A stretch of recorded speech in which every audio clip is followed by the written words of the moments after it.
আর এবার সরাসরি নজর রাখবো ইকো পার্কের দিকে। তার কারণ বিয়ের পরের দিনই প্রাতঃভ্রমণে বেরিয়ে পড়েছেন দিলীপ ঘোষ। সকাল সকাল বিয়ের পরের দিন আজ জন্মদিন পালন দিলীপ ঘোষের। অর্কদীপ্ত মুখোপাধ্যায় আমাদের প্রতিনিধি রয়েছেন ইকো পার্ক থেকে সরাসরি। অর্কদীপ্ত, এই মুহূর্তে কি ছবি, দিলীপ ঘোষ কি বলছেন আজ?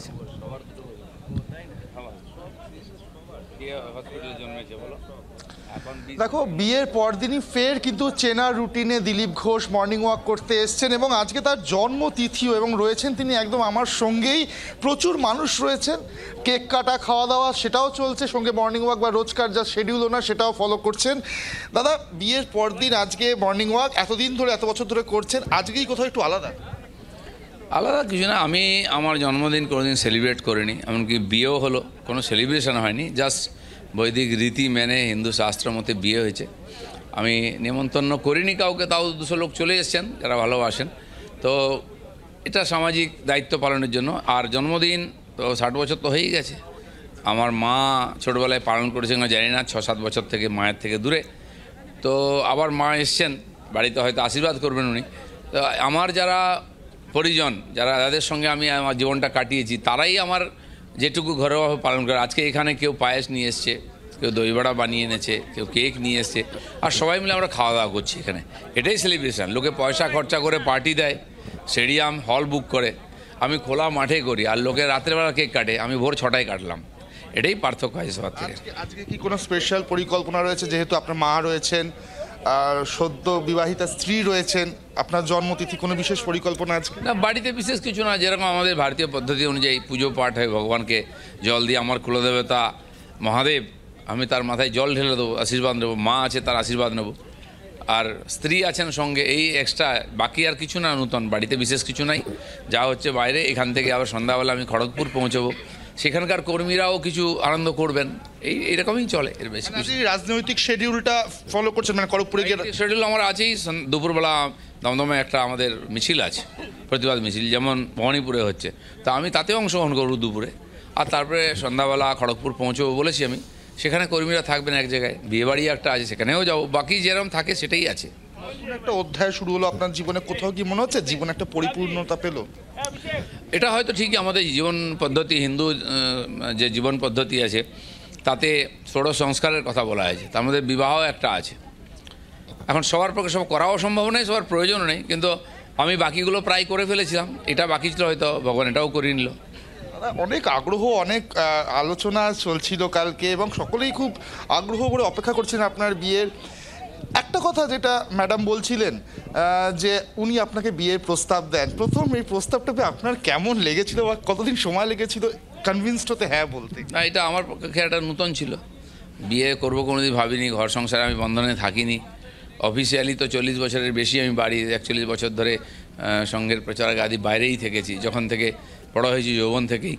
তো সেই জন্য এই ধরনের সামাজিক রীতিনীতি বন্ধনে আমি কোনো বিয়ে বাড়িতেও বিশেষ যেতাম না ব্যস্ততার জন্য। অনেক আমাদের নেতা কর্মীরা আমাদেরকে সেজন্য ঝগড়া করতেন, আপনি আমার ছেলে বিয়েতে এলেন না। আমি ব্যাস ওয়ান লাইফ ওয়ান মিশন।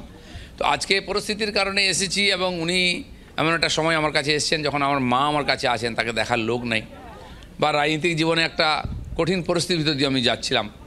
তো উনি বলার পরে আমি ওনাকে বলেছিলাম, দেখুন যে এটা বিয়ে করার বয়সও নয়, আর আমি কোনোদিন ভাবিনি বিয়ে করব বলে, এখন তো ভাবুন না। তো যাই হোক, অনেক কথা অনেক সময় মনে লাগে, বা অনেক লোক আসে যাদের সম্বন্ধে ভাবতে হয়, সেই হিসাবেই আমি 2-3 মাস সময় নিয়েছি। উনি জিজ্ঞেস করলেন কী ভাবলেন, বলে এখনও ভাবছি।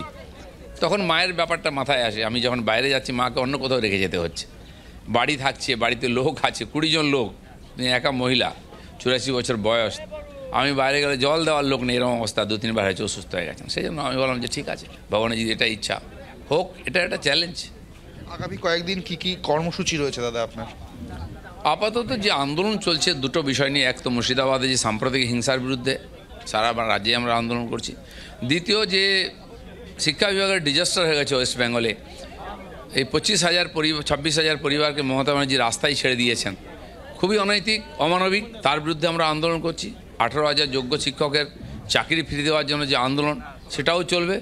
আর দেখতে দেখতে নির্বাচন এসে যাবে, হাওয়া গরম হবে আরও। কালকে মুখ্যমন্ত্রীও শুভেচ্ছা বার্তা পাঠিয়েছেন, কিছু বলতে চাইবেন তাকে? তো আমি যারা নিয়ে এসেছেন তাদেরকে ধন্যবাদ দিয়েছি, উনি মুখ্যমন্ত্রী হিসাবে বলুন। আর সামাজিক অনুষ্ঠান ছিল, উনি বয়সেও বড়, বড়দের আমরা আশীর্বাদ নিই, সেজন্য আমি ওনাকে ধন্যবাদ জানিয়েছি। অনেক ধন্যবাদ দাদা কথা বলার জন্য। আমরা কথা বললাম দিলীপ ঘোষের সঙ্গে এবং যেমনটা তিনি জানালেন এই মুহূর্তে ফের কিন্তু একবার হ্যাপি বার্থডে টু ইউ গান চলছে, ওনাকে ফুলের বুকে তুলে দেওয়া হচ্ছে, ওনাকে বই গিফট করা হচ্ছে ওনার সমস্ত সহকর্মীরা এবং এবং সব মিলিয়ে এখনও বেশ উচ্ছ্বাস, আবেগ এবং জন্মদিন পালন এবং তারই সঙ্গে গতকাল তার বিয়ে হয়েছে, তার উৎসব, তার সেই সেলিব্রেশন, সেটাও কিন্তু একদম আজকে হচ্ছে এই ইকো পার্কে। যেমনটা উনি বললেন যে খোলা ময়দানে সকালবেলাতেই তিনি কেক কেটে উৎসব পালন করতে পছন্দ করেন এবং একই সঙ্গে তার যে রাজনৈতিক কর্মসূচি একাধিক রয়েছে সেগুলোও তিনি ফলো করবেন। সব মিলিয়ে একদিকে বিবাহ, একদিকে বিয়ে এবং তার সঙ্গে তার রাজনৈতিক কর্মসূচি, সব মিলিয়ে দিলীপ ঘোষ কিন্তু রয়েছেন দিলীপ ঘোষেই। অর্কদীপ্ত, ধন্যবাদ তোমাকে।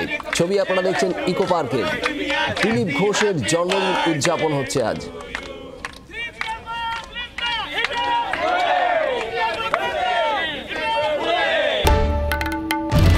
বাংলার আওয়াজ, বাঙালির আবেগ, জি 24 ঘন্টা।